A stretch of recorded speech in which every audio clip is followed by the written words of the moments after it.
What's going on? How are you? I'm having the time of my life. How are Are you? you? Yeah. I'm Sitting doing here, good. sitting here in my car outside of a parking lot, and had to get away because I was at my kid's practice, and I figure if I sit in my car right outside my kid's practice, might not work out too well with the cops. So I'm outside of Stater Brothers now. Do you know, is Danny gonna make it, or is he Yeah. still stuck at the No, airport? no. Oh, he's in. He's in. He was standing by for you to try and request him. I'm not Oh, sure if you know. oh, yeah. It says that he was unable to join. Let me see if I can. Let me try adding him again here. There he is. I'm gonna invite him again. He said Let me know if he that comes on. he said Did he get it? he said he sent a request. Yeah, and I Oh, just there he is. Hold there on. he is. Yes. You guys hear All me? right. Yes. What's going on? Good to see you uh, guys. yeah. Good to be seen, bro. Yeah. Yeah. All right. Well, let's get this thing started. Just so that everybody knows what we're talking about tonight, I am retired Captain Gail Vasquez from the Sacramento County Sheriff's Department. And we have Jason Lehman, the founder of Why Just Stop Me. And we have Danny Ziem from Echelon Front. And we're going to be talking about some upcoming training that CPOA is going to be putting on at a Public Safety Leadership Symposium, going to be held in Anaheim, March 27th through 29th. So Jason, you and I've seen you speak before. We've been texting, and we had a little bit of a conversation this morning. But Danny, you and I have not been formally introduced. So as I said, I'm a retired captain with Sac Sheriff. I did 27 years there. And they sent me a short little bio about you, which I read, and it looks like you have some experience in the public safety space as Absolutely. well. Yeah. But what I don't know about you is what made you want to teach effective leadership with Echelon Front?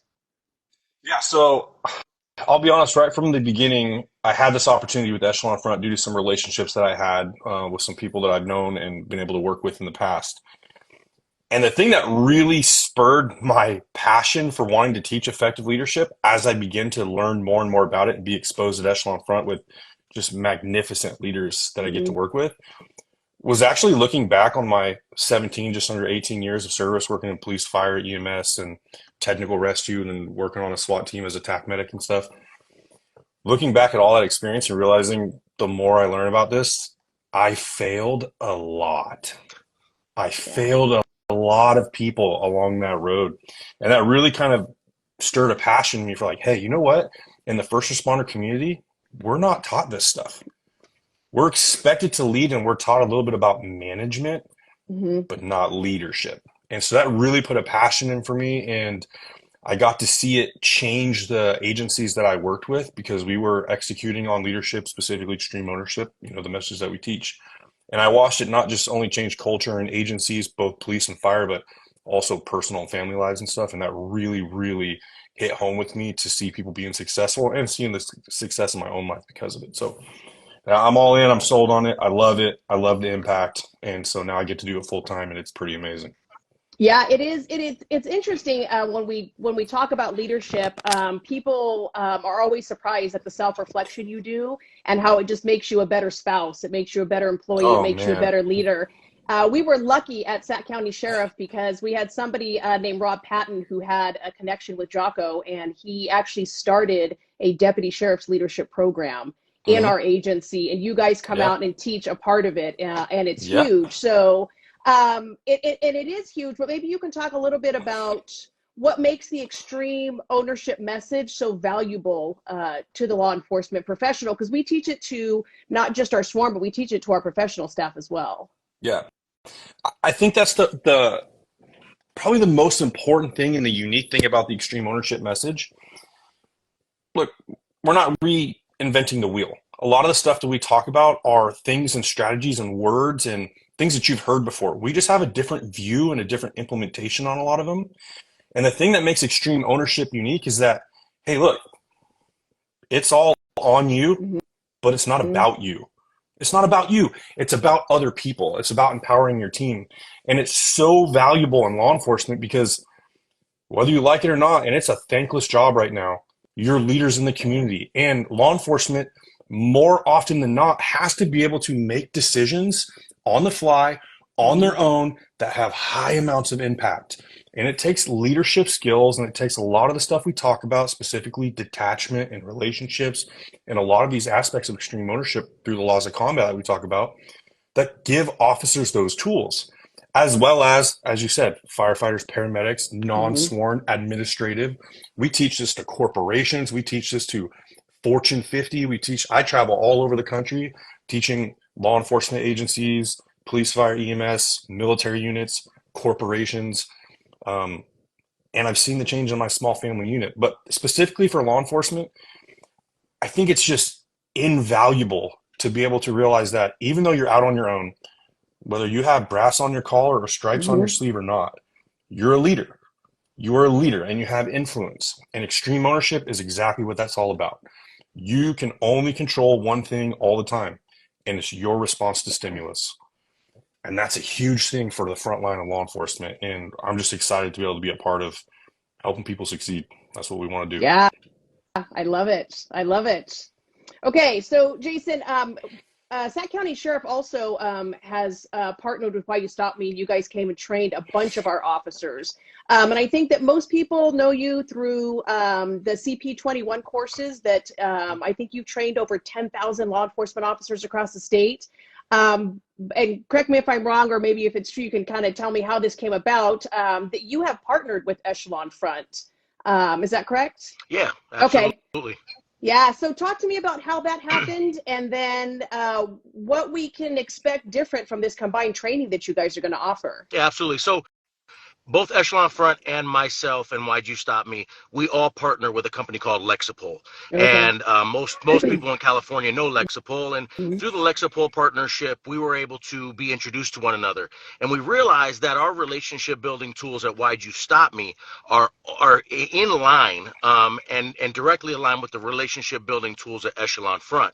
Where Why'd You Stop Me comes into play a little bit differently is we introduce a system that law enforcement already recognizes as procedural justice. Yeah. We call it procedural fairness. And we take a little bit of a different spin. So what we're going to be able to do in this partnership, and what we've been doing, as a matter of fact, Danny and I will be together in Montebello next week doing some of this training. But and it's a private training, not open like the one that the CPOA has. But what we do in this partnership is we're able to piggyback off of each other. And I think the coolest part is you have a firefighter SWAT medic and a retired firefighter SWAT medic and a retired police officer coming together to do this training. But Danny's able to open up with, like he said, the laws of combat and a bunch of foundational principles, foundational leadership principles. And then I'm able to come out and speak about the value of seeking to understand those in the community that sometimes we may perceive, and I hate to use this term, but I think we're going to get it right off the bat, we may perceive as the a-holes, right? Like, that's not what we mean. That's not how we treat them, but that's kind of how we perceive them. And how do we get beyond that? And it goes right back to that influence and controlling what we control, which is our response to that stimulus. So it all kind of comes together when we work together to do this. And that's really kind of how we partnered up. Danny came out. He did some in-depth evaluation with Echelon Front of our training to make sure that we were the high quality and high caliber training that Echelon Front requires in their partnership. We went out and went to some conferences that Echelon Front puts on, and it's just a really good fit. So we're super excited for the partnership. Okay, and so what is the training? Is the training going to look a little bit different than what we've normally seen? Yep. It'll look different. What we normally see is hey, there's these 4 pillars of fairness that Why'd You Stop Me teaches, and we speak about perceptions and perspective and things like that. What we're going to be looking at is this idea that when we worry about ourselves, we do so much better. So that's a little bit different, right? It's a little bit different. We're gonna have some real life scenarios in the field. We're gonna talk about some supervisory leadership things that I've run into. How do you recognize the duty to intercede before the legal duty to intercede, right? So if I see somebody going down the wrong path, in law enforcement, in the fire world, in the first responder space, a lot of the times our leadership says, hey, we're not going to jump on it until it's a policy violation. That's too late. And if we are the true leaders that we are, we have to be courageous and brave leaders. We have to address it because we control that response right now, and we're going to lose control if we don't go after that and say, hey, you know what? I'm going to let you down if I don't talk to you right now because this is what I foresee happen. Hey, help me understand why this happened, right? And us seeking to understand, we're going to be discussing and kind of wrapping around with those different principles and that different approach. I love that. I love that you guys are getting after that culture change, right? Because you guys are such huge respected figures in our space. And so for you guys to come out and talk about that, right, openly, and to give some training and to be like, hey, it's okay to intercede, right? And it doesn't necessarily have to be a policy violation, but we all know when our partner's getting too excited, or we all know when we should, but maybe the culture kind of prevents us from doing that. So I love that you guys have partnered to get after that. Yeah. Okay. So we're really excited because I just want to throw this out there, and I know this isn't about you, but I heard that you're teaching at the conference also. So is that true? I'm co-presenting the Freedom First Aid training. I had a friend that I felt like was just the rock of our agency, right, for years, and they ended up suffering pretty traumatically from cumulative trauma. Didn't think that that's what it was because they could not point to the incident that was, and it was manifesting physically. And so I kind of went through this ordeal for a couple of years with this person, and it really made me seek, how do we get, and not that it's a gender thing, but how do you get a 22-year-old dude to be emotionally self-aware? That is so hard in this job, right? Because you're invincible, right? You're driving fast, you're running and gunning. And how do we get them to take a second to go, did that affect me? And if it did, I need to deal with it right now. And Chaplain Chris nailed it with this training. I've been paying. Chris from Riverside Sheriff's Office. Oh, he is awesome. Oh, wow. That is incredible. Yes. That's incredible. He's my guy. Wow. So I went and saw him speak. Riverside, I was lucky enough because he was only teaching it there at the time. I got invited, and my husband and I flew down. We sat through the training. The most impactful thing I've seen probably in my entire career. He gets officers who don't know each other to open up in front of a group of people. He gets somebody to share a story and walks them through this process. And I have latched onto it, and I've been begging CPOA, can he present? Can we this? Can we that? To just get it out there. I have a cousin, young, 23, just started in law enforcement. And the first thing I thought was, I got to get him through this training. And so CPOA has been very, very gracious in letting him present several times. And so I've kind of partnered with him where I do an intro of why I think it's important and impactful. And then I think this will be the third or fourth time he's been able to speak, but we're trying to take it. He does have a charity that he's going to take it to any agency, right? We're trying to do it for free. If we can get the agencies to pay for it, it's even better. But yeah, we're trying to get it out there because I mean, law enforcement is awesome. It's the best career in the world. You have so much fun. But sometimes, it catches up with you. And what I saw happen to my friend was pretty impactful. And so, yeah, I want to take it statewide, and then even further, because awesome. I think what he has to offer is amazing. Yes. So Chris was a CP21 student of our course, and I met him, and just an amazing guy. So I'm super pumped up. If there's a chance I'm able to catch that block of training, I'm definitely gonna check you guys out. So I'm excited about it. And he's so great. He went and got his little level 3, and he rides with his officers once a week. I mean, he is in it to win it. That's cool. One of the best chaplains I've ever met. Yeah, so I did want to ask you guys, right, because we don't really know, what you guys are going to be presenting. You've kind of looked at the thing, but why would you recommend someone attend this specific Public Safety Leadership Symposium? Oh, man. You mind if I jump on this? Yeah, go for it. Go for it, Danny. Hey, look, when I mentioned earlier, you said, hey, what sparked the fire in me to want to teach leadership, effective leadership, specifically to everybody, because that's what we do at Echelon Front, because we teach universal principles. But obviously my heart is in the first responder world, because that's all I've known for my adult career. There was nothing like this available where you can get this type, like, I think you hit on the most important thing because you talked about Jason and I wanting to change some culture, but then you came in and you hit on one of the biggest culture changes that we need to see in the first responder communities and law enforcement and police and fire across the board. Hey, this stuff was not, I would have killed to go to something like this. Yeah. A few years back. And we're getting better. We're getting better in the community.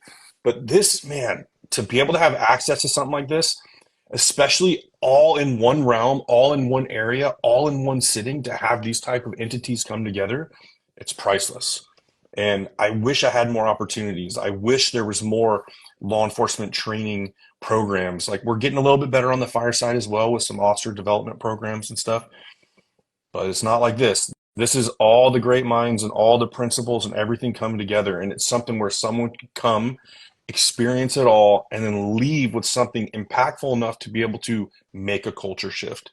That's what we want. And it's going to be invaluable. You're going to have tangible takeaway tools, not just motivational speaking.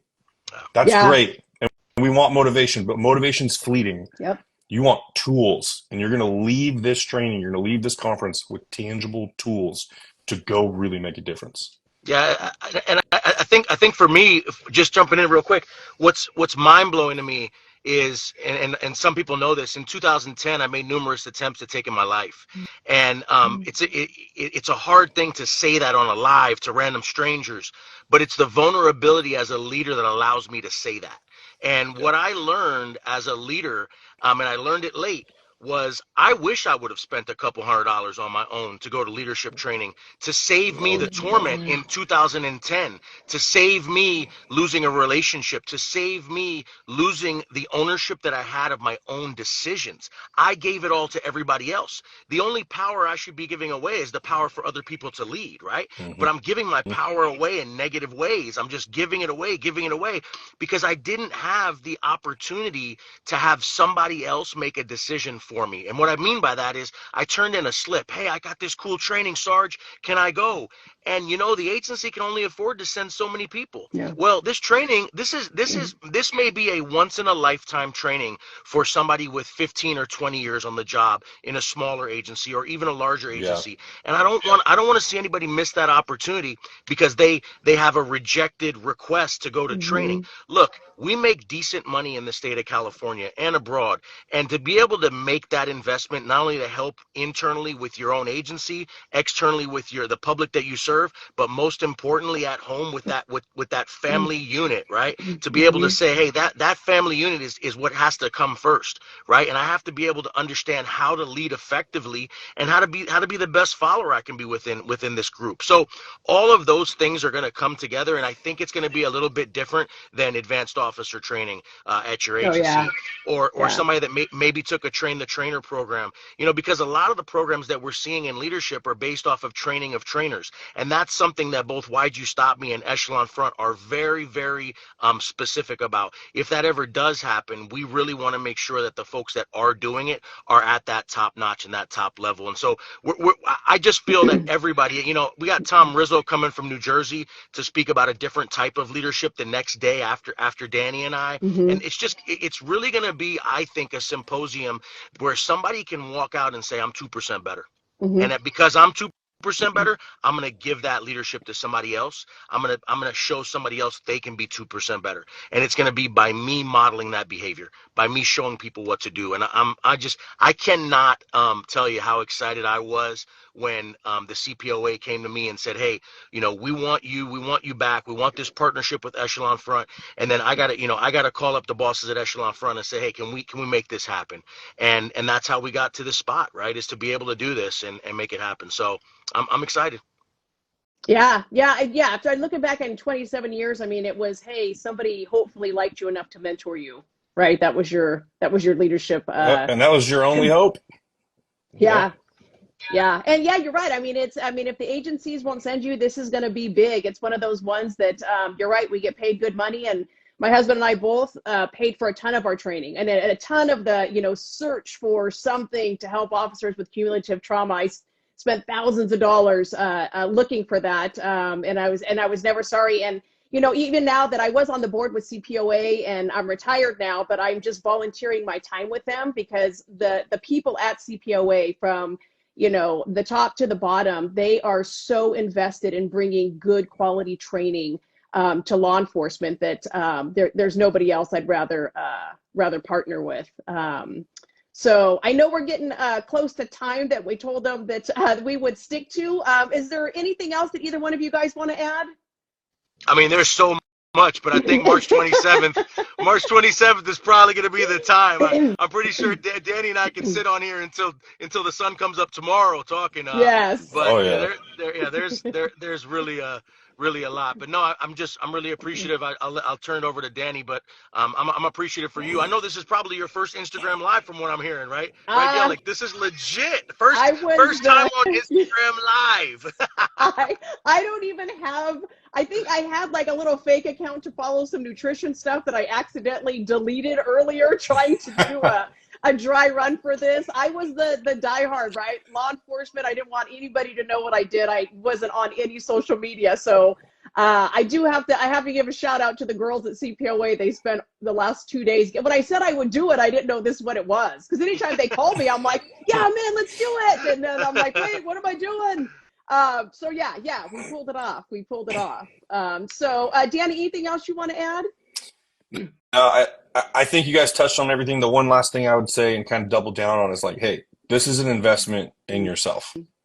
And there's a question that I ask people when I work with agencies. We say it in companies too, but I see it more and more often, this opposing force, this dichotomy being a problem. I ask people, hey, how many of you guys like change? And nobody raises their hand, right? Because change is hard. But then I ask people, how many of you guys are perfectly happy with just the way things are? And no one raises their hand. Yeah. Hey, look, this is an opportunity to be able to be that 2% change. This is an opportunity to start a campaign and a culture change. It's going to be awesome. And quite frankly, people deserve to be able to be exposed to this. So invest in yourself. It's worth the long run. Yeah. Absolutely. All right. Well, thank you guys for joining me. And I hope everybody out there who's watching us live, we hope to see you in Anaheim at the Marriott, March 27th through 29th. And don't forget, for the first time, CPOA is actually welcoming families to attend with their law enforcement professionals to this conference. And there's even going to be a families night, a little thing that they're doing at Disneyland. So bring the family, come on down, and please reach out to CPOA if you guys have any questions, you need help with resources. We're here to do whatever we can to help you. And thank you guys so much for being here. I absolutely enjoyed this. Thank you. My pleasure. Thank you so much. All right. Have a good night. Good night. All right. Good night, y'all.